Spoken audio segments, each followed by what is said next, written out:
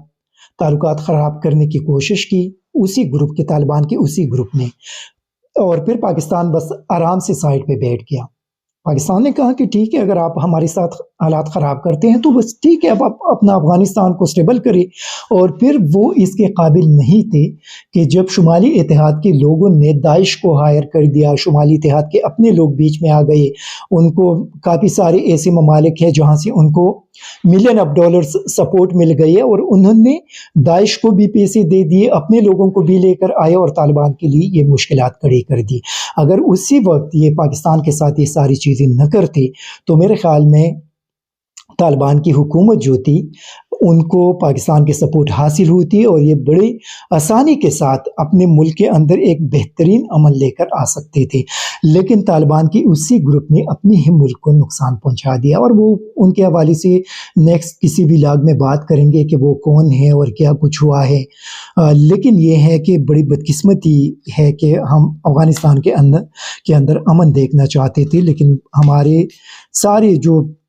لوگ تھے ان کی خواہشات پوری نہیں ہوئی۔ ایک اعظم سواتی کے ساتھ بہت بڑا ظلم کیا گیا، ان کو بلوچستان کی پولیس نے بلوچستان کوئٹہ شفٹ کر دیا، اور ان کی بیٹی بتا رہی تھی کہ رات کو ان کو سینے میں درد فیل ہوا،